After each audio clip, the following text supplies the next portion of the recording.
Hello everyone, hope you're all doing well. Don't forget, if you like the video, click on like and subscribe and talk about it on chat lines or wherever it is your social media activities and help us to grow and help more people. I'll talk to you soon. Says, hi Mehran 19 from Lebanon. Oh, ahlan wa sahlan. Says, I join every few weeks to tell you my progress. Okay. Says, you've helped a lot. I'm getting better and ignoring these HOCD thoughts. But when I imagine dirty stuff with same sex, it feels normal or like I'm not disgusted. Why do you have to be disgusted? This being disgusted is a mechanism to protect yourself. But when you know that you're the ultimate judge and power, nothing can make you do anything, then you will let go the feeling of having to protect yourself because you're not scared of anything, because nothing can make you do whatever it is that is not in line with your values. So it says, even though I wouldn't do it ever, my problem is I feel like I'm lying to myself, and being straight is something rare. Well, this is what HOCD does. OCD is called in French, actually. French call it the doubting disease. But as I mentioned before, they actually have a little accent, the doubting disease. But it is called the doubting disease, which is what HOCD does. Makes you doubt yourself, makes you doubt any values that you have, if it's your value or you're pretending. All that is that what it is.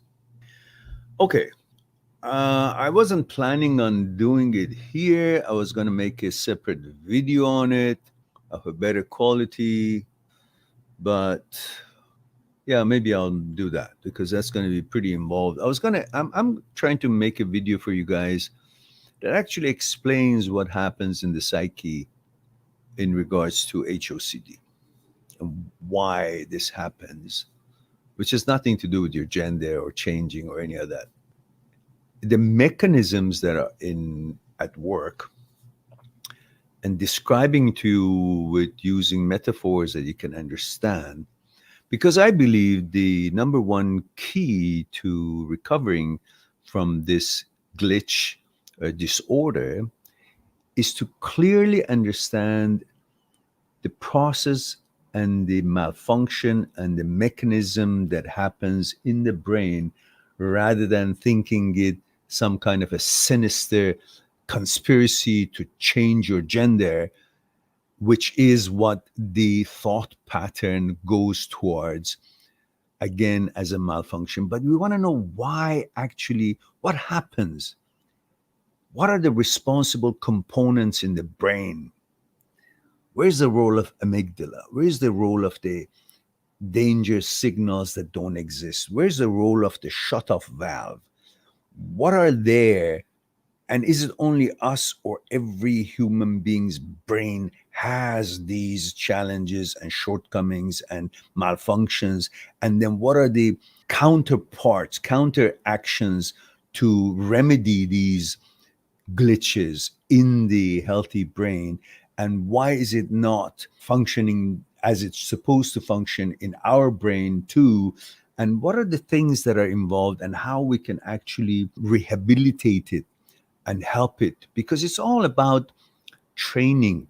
There's nothing wrong with your brain other than the fact that you linger in the memory of the negative thoughts, irrelevant thoughts. It dissipates at a later time trigger factor than when your brain was not in a glitch of OCD. Every human being on earth has intrusive, bad, negative thoughts, whatever it's considered bad to them, to different people, different thing. But every human being has negative thoughts, bad thoughts. But when a human being is not in the glitch of OCD, there is a mechanism that when a suggested negative thought, intrusive thought shows up, it reacts to it. And then there's a mechanism that makes it fade away. The time that it takes to fade away, it's a short-lived time, and the system makes that memory of suggestion of whatever it was suggested that popped into the brain to fade away shortly after it was recognized what it is and gave us that what the thought is that, and then fades away. In OCD brains, that time is elongated, is longer, and sometimes sticks around.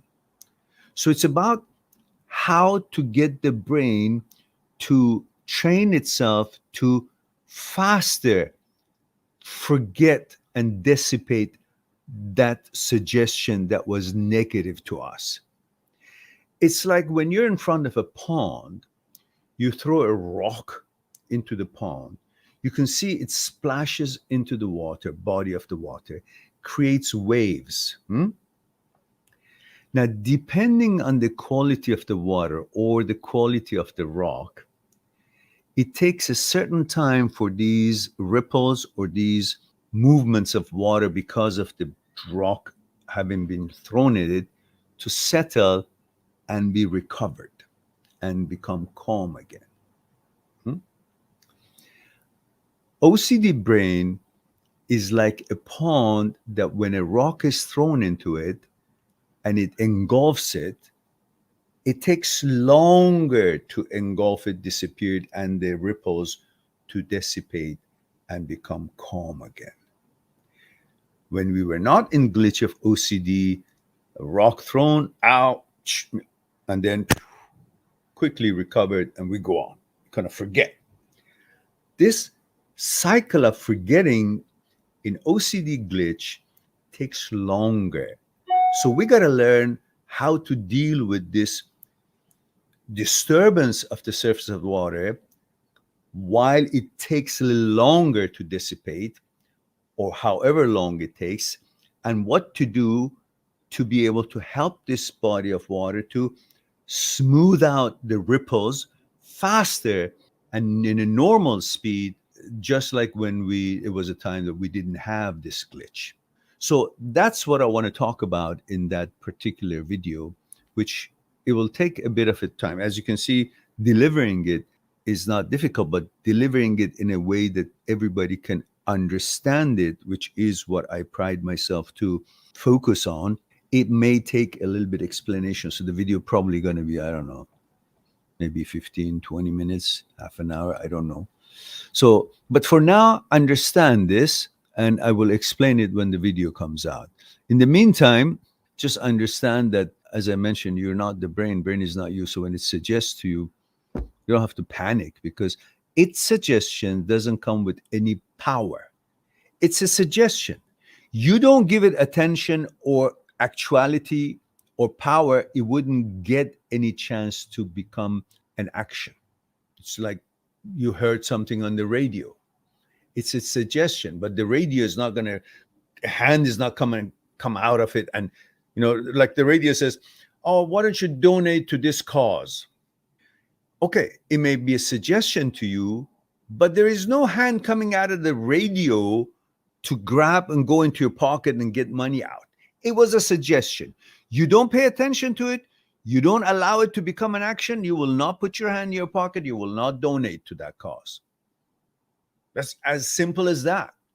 But you're thinking, oh, because the radio said if I don't, something bad is going to happen to me, or a hand is going to come and take that money. That suggestion has a power on its own. It doesn't. It's a word.